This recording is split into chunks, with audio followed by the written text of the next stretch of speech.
ಅಂತಕ್ಕಂಥ ಮಾತುಗಳನ್ನ ಹೇಳಲಿಕ್ಕೆ ಬಯಸ್ತಾ ಇದ್ದೇನೆ. ಗುತ್ತಿಗೆದಾರರ ಭವನ ಕೆಂಪಣ್ಣ ಕೊಟ್ಟಿರೋದ್ರಿ, ಸುಮ್ನೆ ಗೊತ್ತಿಲ್ಲ ಏನೋ ಮಾಡಕ್ ಹೋಗ್ಬಿಡಿ. ಲೆಟರ್ ಕೊಟ್ಟಿದ್ದಾರೆ ಇಲ್ಲಿ. ಇನ್ನು ಉಳಿದಿರ್ತಕ್ಕಂಥ ಕೆಲಸ ಇನ್ನೂ 2 ಕೋಟಿ ಬೇಕು ಅಂತ ಅವ್ರೆ. ನಿಮಗೆ ಆಯ್ತಪ್ಪ, ನಾನು ಸರ್ಕಾರದಿಂದ ಸಹಾಯ ಮಾಡತಕ್ಕಂಥ ಕೆಲಸವನ್ನ ಮಾಡುತ್ತೇನೆ. ಆಮೇಲೆ ಗುತ್ತಿಗೆದಾರರು ಸಂಘದವರು ನಾನು ವಿರೋಧ ಪಕ್ಷದಲ್ಲಿದ್ದಾಗ 40% ಕಮಿಷನ್ ನಡೀತದೆ ಅಂತೇಳಿ ಹೇಳಿದ್ರು. ನಾನು ಅದನ್ನ 40% ಕಮಿಷನ್ ಭ್ರಷ್ಟಾಚಾರದ ಬಗ್ಗೆ ಒಂದು ಕಮಿಷನ್ ಅನ್ನ ಆಯೋಗವನ್ನು ರಚನೆ ಮಾಡಿದ್ದೀನಿ. ನಾಗಮೋಹನ್ ದಾಸ್ ಅವರ ಅಧ್ಯಕ್ಷತೆಯಲ್ಲಿ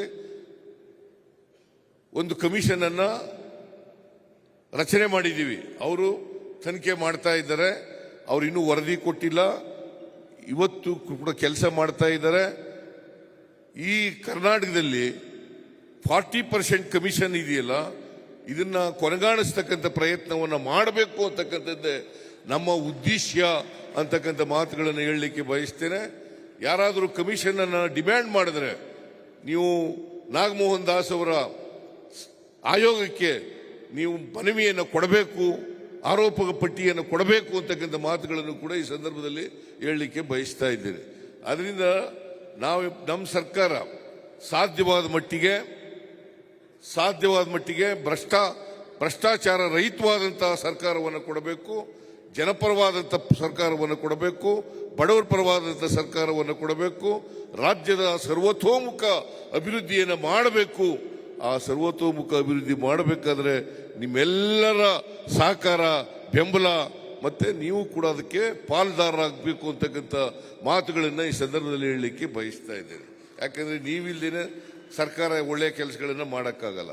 ನೀವೆಲ್ಲ ಕೈ ಜೋಡಿಸಿದ್ರೇನೆ ಒಳ್ಳೆ ಕೆಲಸ ಮಾಡಲಿಕ್ಕೆ ಸಾಧ್ಯ ಆಗ್ತದೆ ಅಂತಕ್ಕಂಥ ಮಾತುಗಳನ್ನು ಹೇಳಲಿಕ್ಕೆ ಬಯಸ್ತಾ ಇದ್ದೇನೆ. ನಾನು ನೆಲಮಂಗಲಕ್ಕೆ ಒಂದು ಫಂಕ್ಷನ್ಗೆ ಒಪ್ಕೊಂಡಿದ್ದೀನಿ. ಡೆಪ್ಟಿ ಚೀಫ್ ಮಿನಿಸ್ಟರ್ ಕೂಡ ಇದ್ದಾರೆ. ಬೋಸರಾಜು ನನ್ನ ಜೊತೆ ಬರ್ತಾರೆ.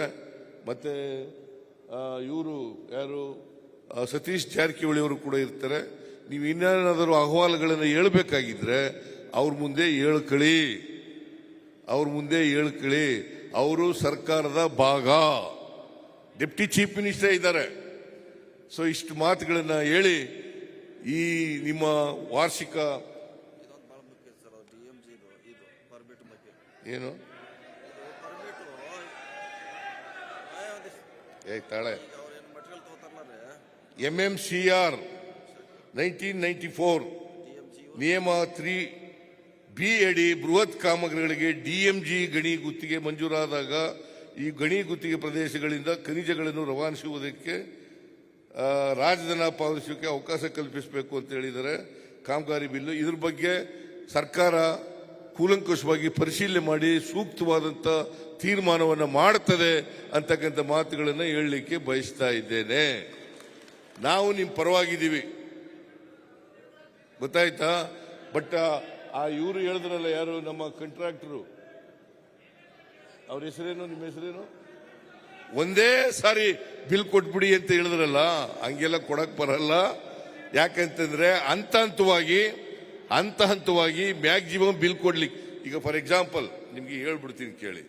ನೀರಾವರಿ ಇಲಾಖೆ ಅಪ್ಪರ್ ಭದ್ರಾ ಪ್ರಾಜೆಕ್ಟ್ಗೆ 5,300 ಕೋಟಿ ರೂಪಾಯಿ ಕೊಡ್ತೀವಿ ಅಂತ ಕೇಂದ್ರ ಸರ್ಕಾರದವರು ಬಜೆಟ್ನಲ್ಲಿ ಘೋಷಣೆ ಮಾಡಿದ್ರು.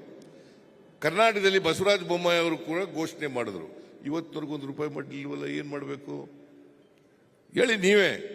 ₹1 ಇವತ್ತಿನವರಿಗೆ ಕೊಡ್ಲಿಲ್ವಲ್ಲ.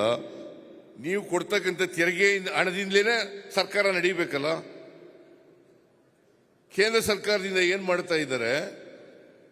ನಾವು 4,30,30,000ಕ್ಕೂ ಹೆಚ್ಚು ಕೋಟಿ ತೆರಿಗೆ ವಸೂಲು ಮಾಡಿಕೊಡ್ತೀವಿ.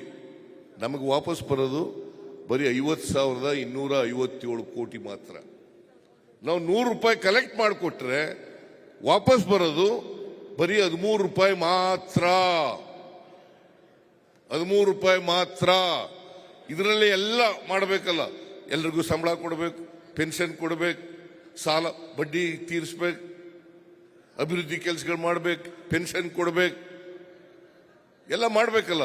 ಅದರಿಂದ ನಾನು ಇವತ್ತು ಮುಖ್ಯಮಂತ್ರಿಯಾಗಿ ಹಣಕಾಸಿನ ಮಂತ್ರಿಯಾಗಿ ಹೇಳ್ತಾ ಇದ್ದೀನಿ, ನಿಮಗೆ ನಾವು ಕೊಡ್ತಕ್ಕಂಥ ನಿಮಗೆ ಬಾಕಿ ಬಿಲ್ಗಳ ಬಗ್ಗೆ ನಾವು ಎಷ್ಟು ಮ್ಯಾಕ್ಸಿಮಮ್ ಕೊಡ್ಲಿಕ್ಕೆ ಸಾಧ್ಯ ಆಗ್ತದೆ ಅಷ್ಟು ಮ್ಯಾಕ್ಸಿಮಮ್ ಅನ್ನ ಕೊಡ್ತಕ್ಕಂಥ ಕೆಲಸವನ್ನ ಮಾಡ್ತೇವೆ ಅಂತಕ್ಕಂಥ ಮಾತನ್ನ ಈ ಸಂದರ್ಭದಲ್ಲಿ ಹೇಳಲಿಕ್ಕೆ ಬಯಸ್ತಾ ಇದ್ದೇನೆ. ಅದರಿಂದ ನೀವು ಯಾರು ಕೂಡ ತಪ್ಪು ತಿಳ್ಕೋಬಾರದು ಅಂತಕ್ಕಂಥ ಮಾತುಗಳನ್ನ ಈ ಸಂದರ್ಭದಲ್ಲಿ ಹೇಳಿ ಅತ್ಯಂತ ಸಂತೋಷದಿಂದ ನಿಮ್ಮ ವಾರ್ಷಿಕ ಸಮ್ಮೇಳನವನ್ನ ಉದ್ಘಾಟನೆ ಮಾಡಿ, ರಾಜ್ಯ ಮಟ್ಟದ ಸಮ್ಮೇಳನವನ್ನ ಉದ್ಘಾಟನೆ ಮಾಡಿದ್ದೇನೆ ಅಂತಕ್ಕಂಥ ಮಾತುಗಳನ್ನು ಹೇಳಿ ನಿಮ್ಗೆಲ್ಲ ನಿಮ್ಗೆಲ್ಲರಿಗೂ ಕೂಡ ಶುಭ ಕೋರಿ ನೀವೆಲ್ಲ ಕರ್ನಾಟಕದ ಅಭಿವೃದ್ಧಿಗೆ ನಮ್ಮ ಜೊತೆ ಕೈ ಜೋಡಿಸಿ ಅಂತೇಳಿ ಮನವಿ ಮಾಡಿಕೊಂಡು ನಾನು ಮಾತನ್ನು ಮುಗಿಸ್ತೇನೆ. ಜೈ ಹಿಂದ್, ಜೈ ಕರ್ನಾಟಕ.